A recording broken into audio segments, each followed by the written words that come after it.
आज भी ज़्यादा से ज़्यादा लोग एजुकेटेड होने के बावजूद, इतने ज़्यादा फास्ट और अपडेटेड दुनिया में रहने के बावजूद पुरानी सोचों और पुरानी मिथ्स पर चलते हैं और उसी को फॉलो करते हैं, बजाय कि खुद को एक्नॉलेज करें और ख़ुद में थोड़ा सा नॉलेज गेन करके अवेयरनेस दें।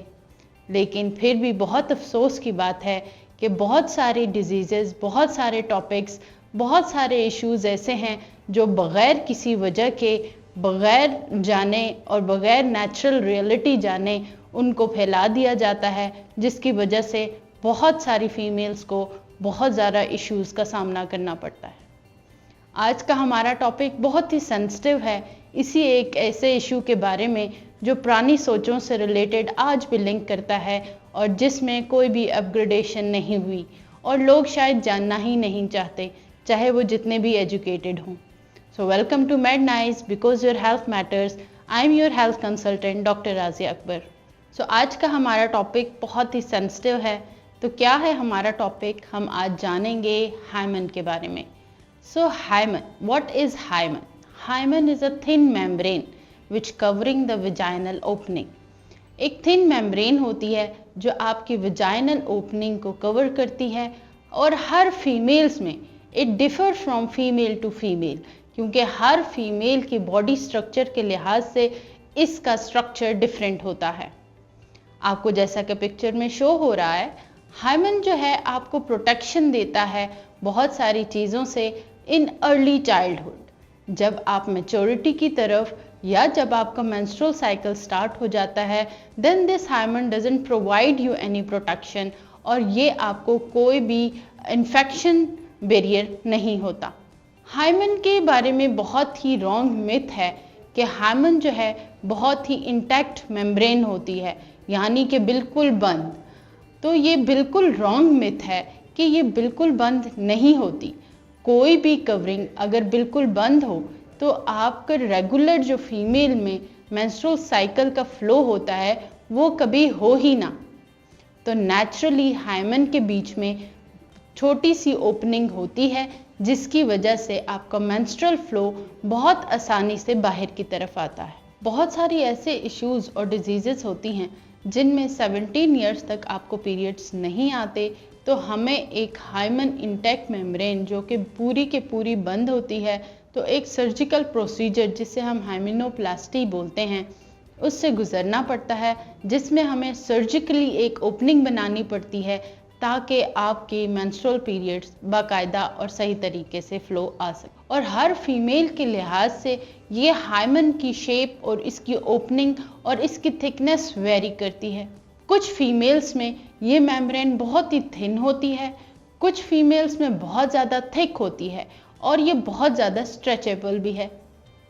अब ये इसकी ओपनिंग भी हर फीमेल की बॉडी और नेचुरली बनाए गए स्ट्रक्चर के लिहाज से होती है। कुछ में ओपनिंग बहुत ज़्यादा होती है, कुछ में ओपनिंग बहुत कम होती है और कुछ में मल्टीपल पोर्स होते हैं, जैसा कि आप इस पिक्चर में देख सकते हैं। अब ये मिथ टोटली रॉन्ग है, जो मैं आज एक अवेयरनेस नॉलेज आप सबको देना चाहूँगी कि ये टोटली रॉन्ग है कि अगर जो है शादी के बाद बहुत सारी फीमेल्स को बहुत सारे इश्यूज़ से गुजरना पड़ता है, जिसमें सबसे ज़्यादा मेजर इशू है वर्जिनिटी में ब्लीडिंग का होना, जो कि टोटली रॉन्ग है कि आप एक लड़की को ब्लीडिंग हो या ना हो पे जज कर सकते हैं कि आइदर शी इज़ वर्जिन और नॉट।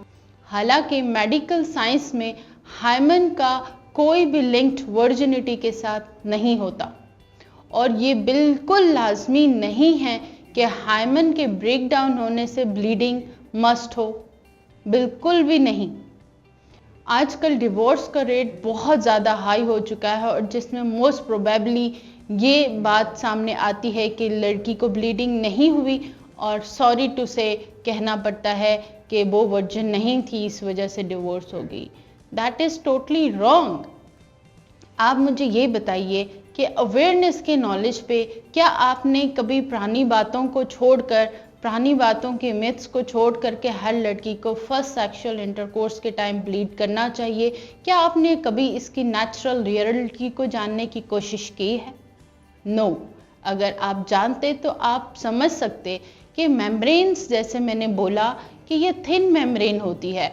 अगर किसी लड़की की ये मेम्ब्रेन बहुत ज़्यादा थिन है और इसकी वजह से क्या होता है कि अगर वो लड़की बहुत ज़्यादा एक्सरसाइज है, एथलेटिक्स करती है, साइकिलिंग करती है या फिर हॉर्स राइडिंग करती है या बहुत ही हैवी वर्कआउट करती है या लेग स्ट्रेचिंग एक्सरसाइज करती है, तो ये हार्मोन ईजिली ब्रेक डाउन हो सकता है क्योंकि ये स्ट्रेचेबल होता है।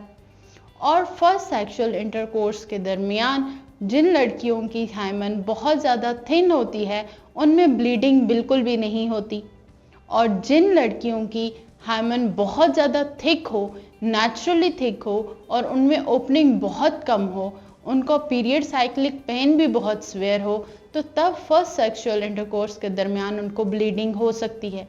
और बाज़ औक़ात ये ब्लीडिंग इतनी ज़्यादा होती है कि उनको मेडिकल ट्रीटमेंट लेना पड़ता है।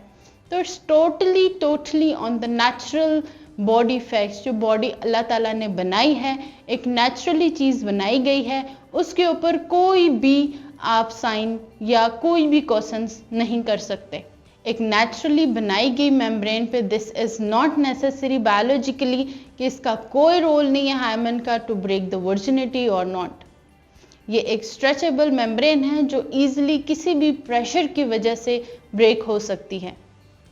तो ये मिथ टोटली रॉन्ग है कि अगर हार्मोन ब्रेक हो गया हुआ है या फर्स्ट नाइट यानी सेक्सुअल इंटरकोर्स के दरमियान आपको ब्लीडिंग नहीं हुई तो आप वर्जिन नहीं हैं। That is totally wrong.